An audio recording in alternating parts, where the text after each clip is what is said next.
বাংলাদেশ কৃষক লীগের অত্যন্ত আপনজন, যিনি কৃষক লীগকে সবসময় মনে ধারণ করেন এবং লালন করেন এবং আমাদের কৃষিবিদ ইনস্টিটিউশনের বাংলাদেশ সাবেক সফল পরপর 2 বারের সভাপতি ও 2 বারের মহাসচিব এবং স্মার্ট কৃষিবিদ অঙ্গন তৈরির কারিগর, বাংলাদেশ আওয়ামী লীগের যুগ্ম সাধারণ সম্পাদক, ঢাকা 8 আসনে, যিনি ঢাকা 8 আসনে যার জন্ম নয়, যার জন্ম আরেক জায়গায়, এবং ঢাকা 8 আসনের মানুষ যাকে ভালোবেসে এইবার সংসদ সদস্য নির্বাচিত করেছে তাদের ভোটের মাধ্যমে, আমাদের সকলের প্রিয় নেতা জননেতা কৃষিবিদ আফম বাহাউদ্দিন নাসিম এখন আপনাদের সামনে বক্তব্য রাখবে। জয় বাংলা! জয় বাংলা! জয় বঙ্গবন্ধু! শুভ শুভ শুভ দিন! কৃষক লীগের জন্মদিন! কৃষকের জন্য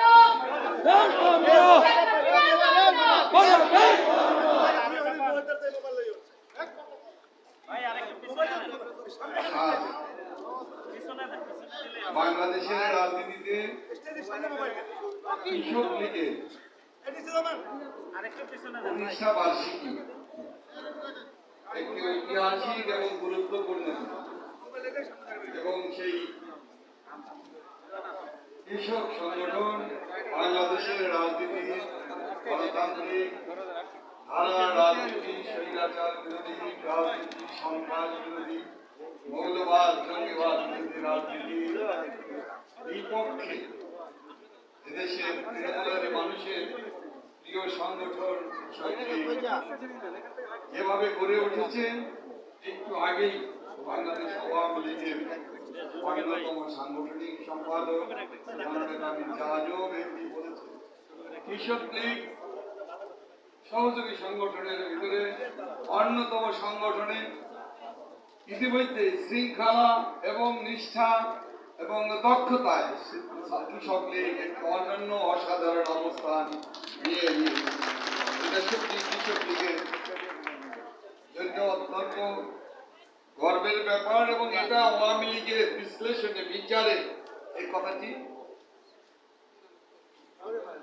সত্যিকার অর্থেই সত্য এবং একটি অভিন্ন অভিমত ইতিমধ্যেই বাংলাদেশ আওয়ামী লীগের ভিতরে প্রতিফলিত হয়েছে।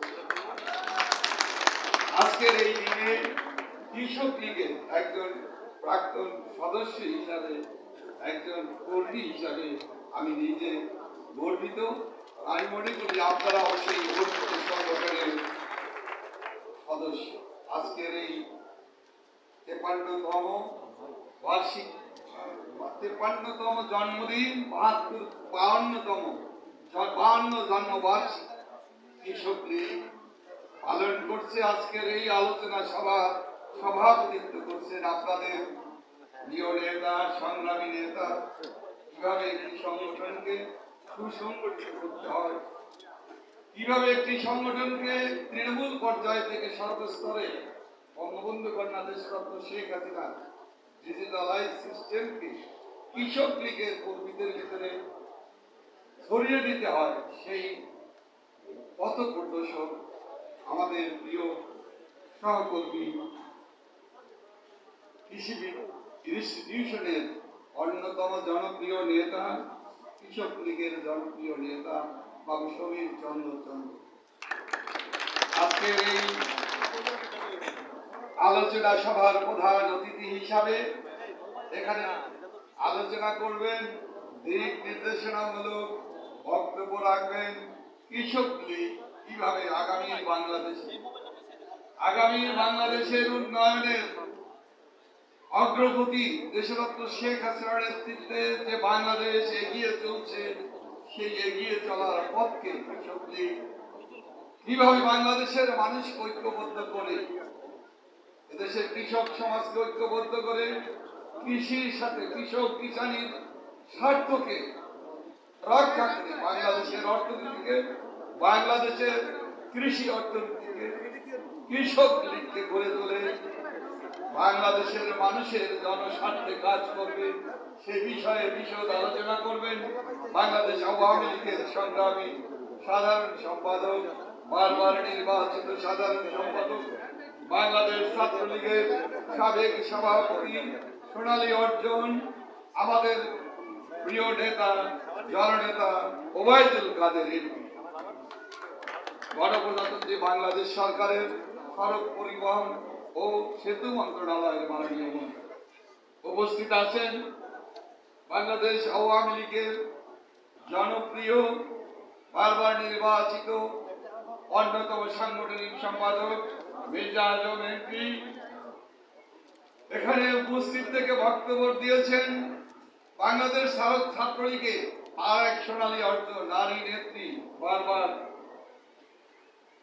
সংসদে প্রতিনিধিত্ব করছেন বাংলাদেশ আওয়ামী লীগের কৃষি ও সমবায় বিষয়ক সম্পাদক শ্রদ্ধেয় সংগ্রামী নেত্রী, দুঃসময়ে বঙ্গবন্ধু কন্যা দেশরত্ন শেখ হাসিনার পাশে দাঁড়িয়েছিলেন আমাদের প্রিয় ফরিদুর নাহার লাইলিয়া। এখানে আজকে সভা উপস্থিত আছেন কৃষক লীগের ভারপ্রাপ্ত সাধারণ সম্পাদক, কৃষক লীগের অন্যতম সংগ্রামী নেতা, ছাত্রলীগের সোনালী অর্জন, বাংলাদেশ কৃষি বিশ্ববিদ্যালয়ের শাখা ছাত্রলীগের সাবেক সভাপতি বিশ্বনাথ সরকার বিদ্যুৎ। উপস্থিত আছেন কৃষক লীগের কেন্দ্রীয় নেতৃবৃন্দ, কৃষক লীগের ঢাকা মহানগর উত্তর ও দক্ষিণের নেতৃবৃন্দ, বিভিন্ন ওয়ার্ডের নেতৃবৃন্দ সহ উপস্থিত কৃষক লীগের সংগ্রামী ভাই ও বোনেরা, সাংবাদিক বন্ধুরা, আমন্ত্রিত অতিথিবৃন্দ।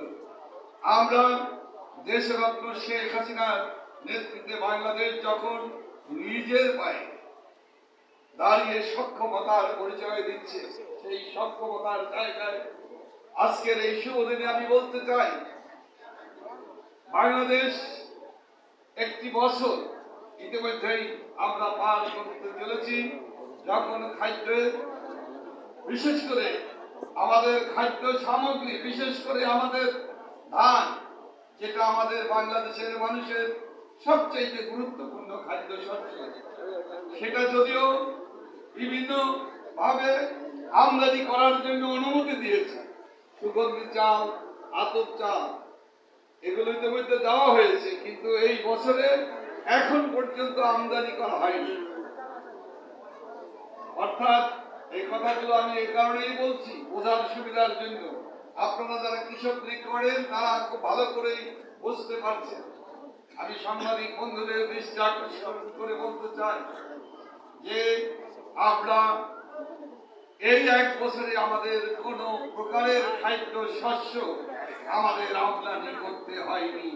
আলহামদুলিল্লাহ, আমরা একটি সুন্দর বছর পার করতে সক্ষম হয়েছি। কারণ ইতিমধ্যেই বোরো ধান কাটা শুরু হয়েছে। নেত্রকোনা, কিশোরগঞ্জ, সুনামগঞ্জ সহ বিভিন্ন জেলাতে ইতিমধ্যেই ধান মাড়াই করা শুরু হয়েছে। অচিরেই যদি কোনো দুর্যোগ দুর্বিপাকের না হয়, তবে হয়তো আমরা সমস্ত সুন্দরভাবে আমাদের বড় ফসল আমরা ঘরে তুলতে পারবো, এবং তাতে এবছর যে উৎপাদন হয়েছে তা খুবই ভালো, এবং এর মধ্য দিয়ে আগামী বছরটি আমাদের বাংলাদেশের মানুষের জন্য একটি সুন্দর সম্ভাবনাময় বছরের সৃষ্টি হবে, যেখানে আমাদের খাদ্য সংকটের জন্য আমাদের কোনো বাড়তি চাপ সরকারের কাছে থাকবে না, বাংলাদেশের মানুষের জন্য হবে না। এটা হলো সবচেয়ে গুরুত্বপূর্ণ দিন এবং গুরুত্বপূর্ণ বিষয়। আজকের এই শুভ দিনে যারা এই মাটির সাথে কাজ করে, মাটির এবং তৃণমূল পর্যায়ে কাজ করে, যে কৃষক ভাইয়েরা, যে কিষানী ভাইয়ের বোনেরা, যে কৃষক লীগের নেতা কর্মীরা কাজ করেছে, আমি আজকের এই শুভ দিনে তাদের সকলকে যেমন অভিনন্দন জানাই, পাশাপাশি অভিনন্দন জানাই বঙ্গবন্ধু কন্যা মাননীয় প্রধানমন্ত্রী, এদেশের সকল মানুষের জনপ্রিয়, সবচেয়ে জনপ্রিয় নেত্রী দেশরত্ন শেখ হাসিনা।